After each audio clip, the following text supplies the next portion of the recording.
My name is Rachel Coleman. I'm 31 years old, and 4 months ago, two officers in dress uniform knocked on my front door in the middle of a Tuesday afternoon. The moment I opened it and saw their faces, I already knew. A wife of a military pilot learns to recognize that look. They told me my husband's helicopter had gone down in the mountains of Alaska during a search and rescue training exercise. They told me there were no survivors. They told me his body couldn't be recovered because of the terrain and the weather closing in. I stood there in my own doorway, still holding the dish towel from the kitchen, and I felt something inside me just stop. Since that day, I've cried myself to sleep more nights than I can count. I tried to keep going. I tried to believe the words the chaplain said at the memorial service. But somewhere deep inside, a small, stubborn part of me refused to let him go. Then, last Thursday evening, my mother-in-law called me. Her voice was trembling so badly I could barely understand her. She said, "Rachel, honey, you need to come to my house right now. There's something on the news you have to see." And when I finally saw what she wanted to show me, every drop of blood in my body turned to ice. Before I tell you exactly what I saw on that screen, please take a second to like this video and subscribe to HeartPath Stories, and tell me in the comments which state or country you're watching from. It truly means the world to me. Now, let me take you back to the beginning. 4 months ago, my husband James and I had been married for 6 years. He was a chief warrant officer, a helicopter pilot with the Army National Guard, and flying was the great love of his life, right alongside me. He used to joke that he fell in love with two things when he was 19, a UH-60 Black Hawk and a girl named Rachel with green eyes. We met in college in Fort Collins, Colorado, and we'd been inseparable ever since. We had a small house on a quiet street in Anchorage, a rescue dog named Biscuit, and we were just starting to talk seriously about having our first baby. The morning James left for that training rotation, he kissed me on the forehead while I was still half asleep. He whispered that he'd be home in 3 weeks. He always said that. 3 weeks, baby.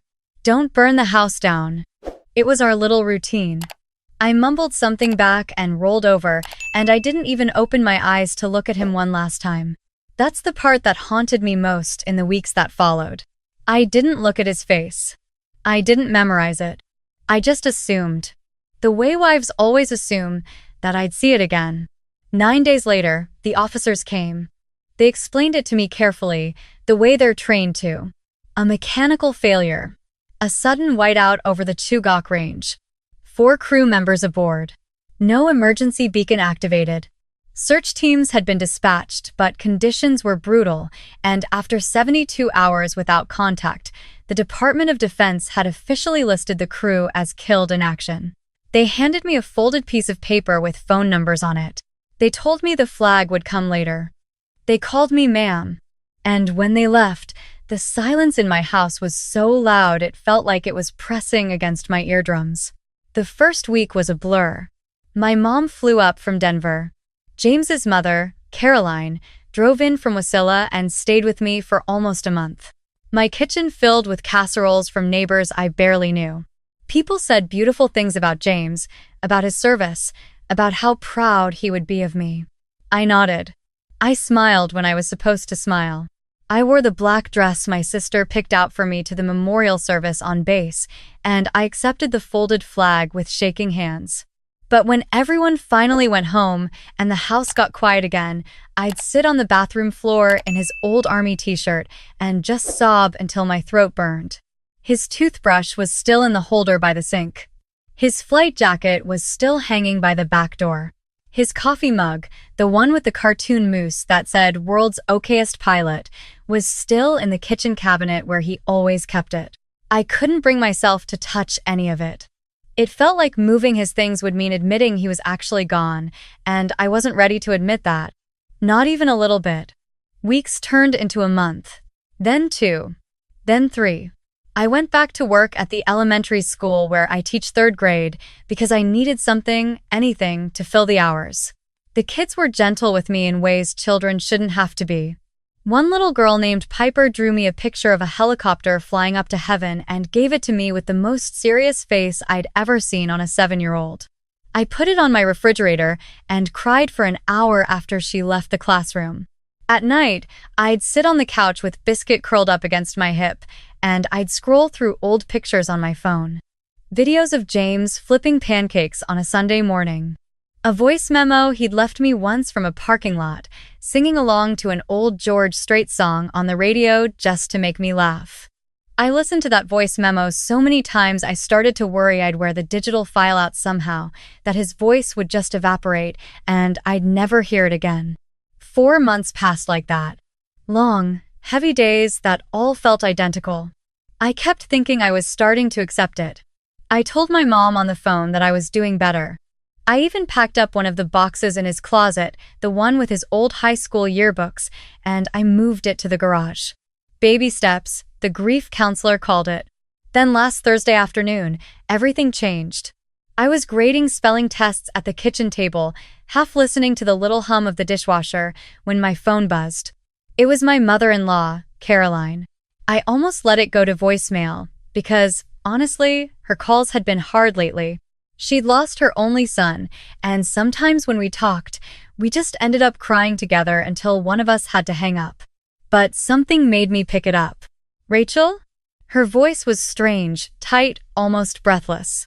Rachel, where are you right now? I'm at home. I'm grading papers. What's wrong?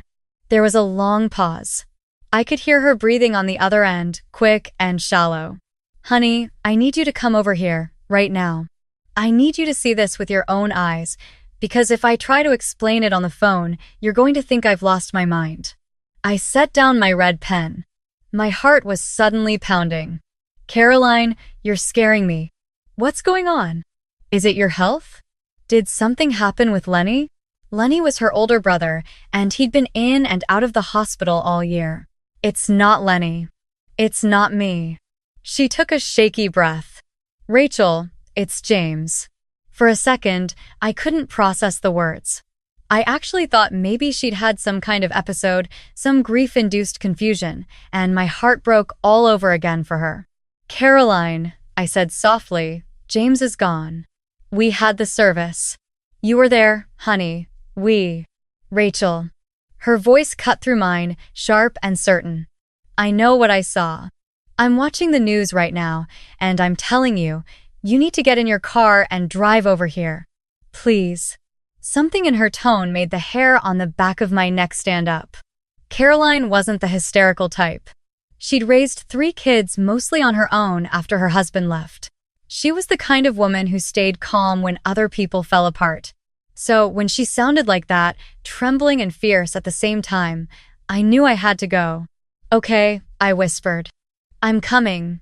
Give me 20 minutes. I don't remember the drive to Wasilla. I don't remember what songs were on the radio, or whether I stopped at any of the lights. I just remember gripping the steering wheel so hard, my knuckles went white, and my mind running in 1,000 directions. Was it really possible Caroline had seen something, or had her grief finally tipped her over into something worse? I didn't know which possibility scared me more. When I pulled into her driveway, she was already standing on the front porch with her arms wrapped around herself. Her eyes were red and puffy, but there was something else there too. Something I hadn't seen in months. Hope. A wild, terrified hope. She grabbed my hand the second I stepped out of the car and pulled me inside without a word. The television was on in the living room, paused on a news anchor's face. On the side table, her laptop was open. Sit down, she said. Sit down, Rachel. I recorded it. Watch. She pressed play on the laptop, and a local news segment from a station in Fairbanks began. The anchor was talking about a story that had gone viral that morning. A small bush pilot flying supplies into a remote village near the Brooks Range had posted photos on social media about an unbelievable rescue. 3 weeks earlier, a group of Alaskan native subsistence hunters had found a man wandering near a frozen riverbed, barely alive, with severe frostbite and a head injury. He had no ID. He couldn't remember his name. He'd been surviving off the land and in abandoned trapper cabins for what the villagers estimated was months. They'd taken him back to their community, over 150 miles from the nearest paved road, and nursed him back to enough strength to travel. Then Caroline reached over and pressed the spacebar to pause the video. There on the screen, in grainy but unmistakable resolution, was a photograph of a thin, bearded man wrapped in a wool blanket on the porch of a small cabin. His cheeks were hollowed out. His hair was longer than James had ever worn it. But above his left eyebrow, there was a tiny crescent-shaped scar. I knew that scar. James had gotten it when he was 12 years old, falling off his BMX bike into a drainage ditch. I had kissed that scar 1,000 times. My lungs stopped working. "Caroline," I whispered. "Caroline, that's—" "I know." Her voice broke. "I know, baby. I know." I grabbed the laptop with both hands and pulled it into my lap. I zoomed in until the pixels blurred, and then I zoomed back out, and I did it again and again, like maybe if I looked enough times, the resemblance would turn into a coincidence. But it didn't.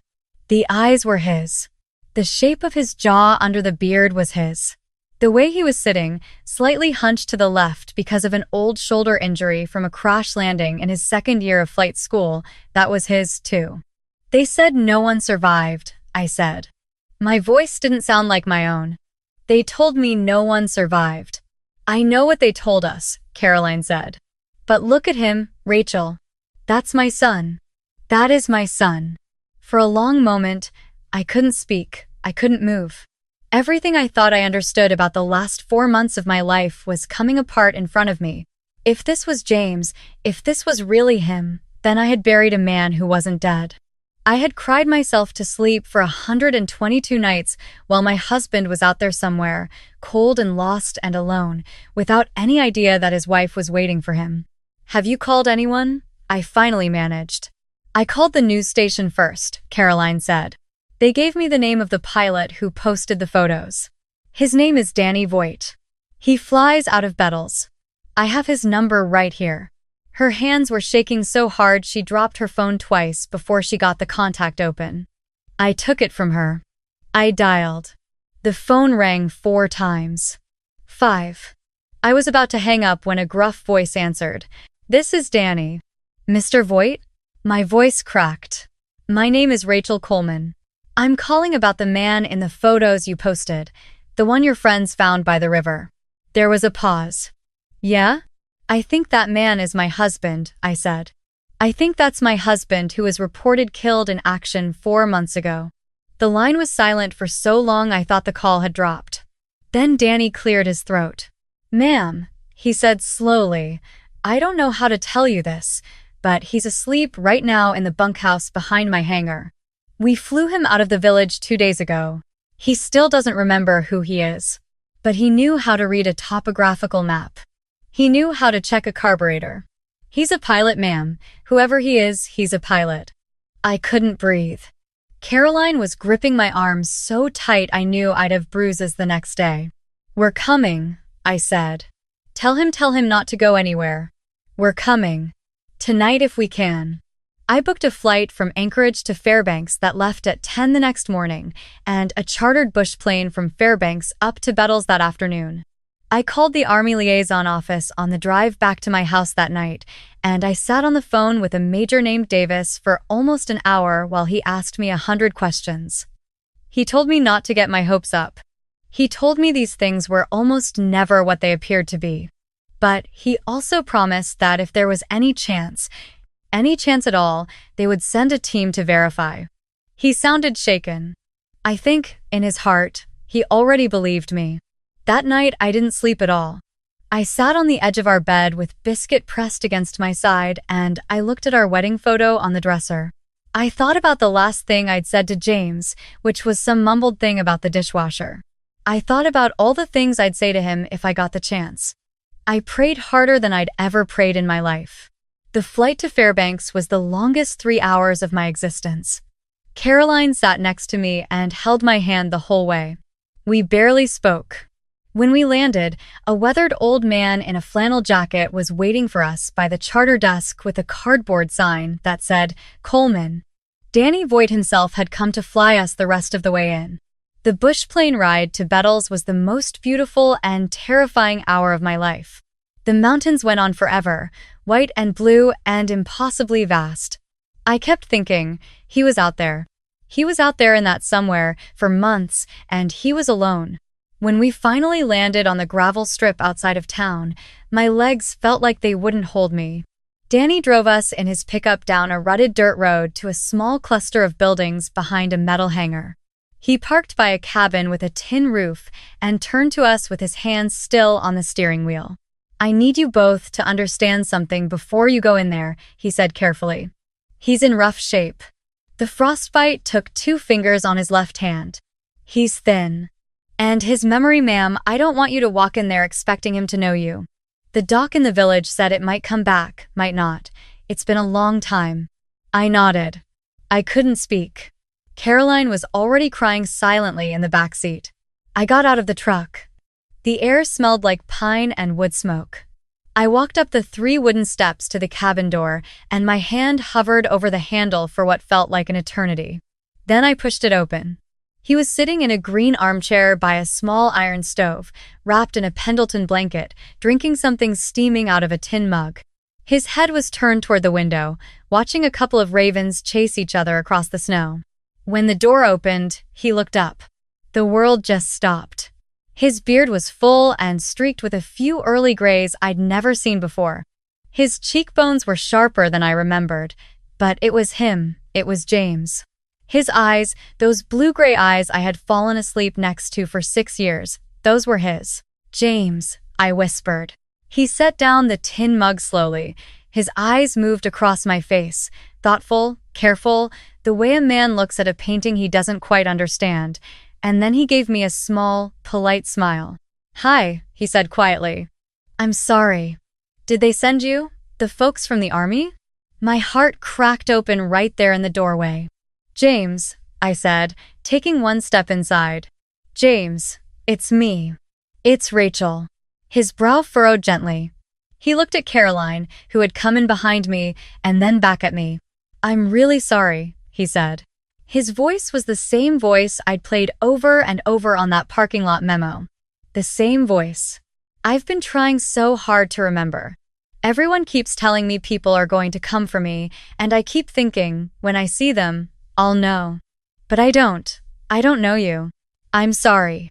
I don't remember sinking down onto the wooden floor of that cabin. I don't remember Caroline catching me under the arms. I just remember that I was on my knees in front of his chair, and I was holding his hand, the one that was missing 2 fingers, and I was sobbing so hard I couldn't get any words out. He didn't pull his hand away. That was the strange grace of it. He just sat there quietly and let me cry, and after a minute, he reached out with his other hand and very gently touched the top of my head, the way you'd comfort a child you didn't know but who was clearly hurting. And that small, kind, confused gesture was so much like James that it almost broke me all over again. The army team arrived the next morning. They ran his prints. They ran DNA from a cheek swab. Within 48 hours, it was official. Chief Warrant Officer James Coleman, presumed killed in action 4 months earlier, was alive. They never did figure out the full story of how he'd survived the crash, or who exactly had pulled him from the wreckage and when. The military believed that villagers from even deeper in the interior had found him in the first days and kept him alive through the worst of the winter, passing him between camps as they moved, until he'd been strong enough to wander on his own. He had been carrying nothing when the hunters found him. Nothing except a battered St. Christopher medal on a leather cord around his neck, the one I'd given him on our 3rd anniversary. That was the one thing from his old life he had never let go of, even when he couldn't remember why it mattered. The army apologized. A general flew up from Fort Wainwright to apologize personally, and the officer who had originally knocked on my door came with him, and he couldn't look me in the eye. I didn't have anger left for either of them. I just wanted to take my husband home. We brought James back to Anchorage on a medevac flight.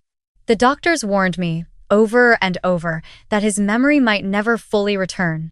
They told me to be patient. They told me not to force it. They told me to surround him with familiar things and familiar people and to let his mind find its own way back, if it could. So I did.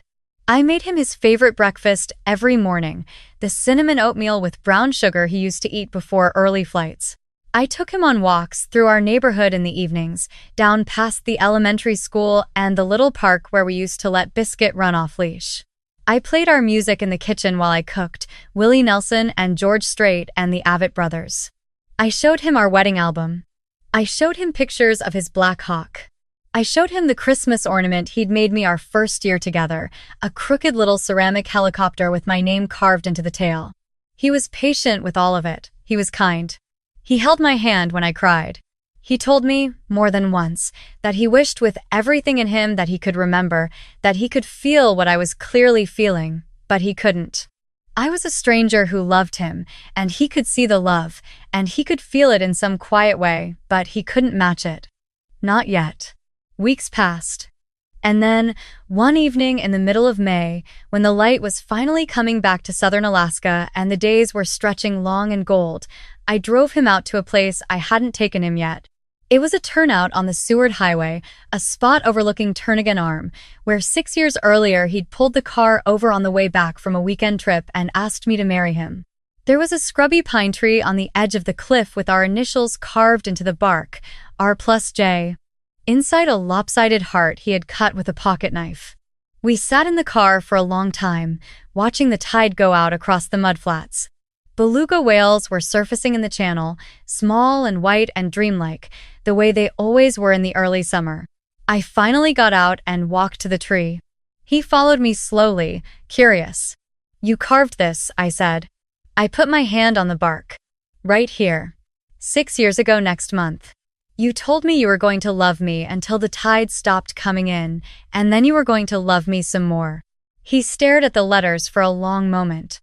The wind moved his hair. The whales breathed out in the distance, soft, slow puffs over the water. And then, very softly, he started to hum. It was the opening notes of a George Strait song. The song that had been playing on the car radio that day, the day he proposed. The song he had sung to me off-key in 1,000 parking lots. The song he had left on that voice memo, the one I had listened to every night for 4 months to keep him alive in my ears. He didn't know why he was humming it. I could see that on his face. But he kept humming. And then, in a cracked and uncertain voice, he whispered, almost to himself, "All my exes live in Texas." And then he turned and looked at me, and his eyes were wet, and he said, very quietly, like someone waking up from a long, long dream, "Rachel?" I couldn't speak. I just nodded. He took a step toward me and said my name again, louder this time, almost like a question he was afraid to ask. "Rachel?" "Yes," I managed. "Yes, baby. It's me. It's me. I'm here." And then he was holding me, and I was holding him, and he was saying my name over and over into my hair, and somewhere behind us in the water the whales were still breathing, and the tide was still going out, and I understood, in a way I hadn't before, that love isn't really a feeling so much as it is a kind of stubbornness. It's the refusal to stop reaching, even across distances that shouldn't be possible to cross. It's a little bent St. Christopher medal that somehow survives a winter in the mountains. It's a song on the radio that finds its way home through the snow. James's memory didn't come back all at once, that evening on the highway. Some things are still gone, even now. He doesn't remember our honeymoon in Savannah. He doesn't remember the name of his first flight instructor. He gets quiet sometimes, and I can see him reaching for something that isn't there anymore, and he has to let it go. But he remembers me. He remembers us. He remembers the way I like my coffee and the sound Biscuit makes when he wants to go outside and the carving on that pine tree overlooking the water. I almost lost my husband forever. I had already started to learn how to live in a world without him, and it was the hardest thing I had ever done. But somehow, against every odd, against a whole Alaskan winter and a chain of strangers who had no reason to help a man they didn't know, he found his way back to me. Or maybe I found my way to him. Maybe it was both. All I know for sure is that the next time he kisses my forehead before a flight, I'm going to open my eyes. I'm going to look at his face. I'm going to memorize it all over again, every single time, for the rest of our lives.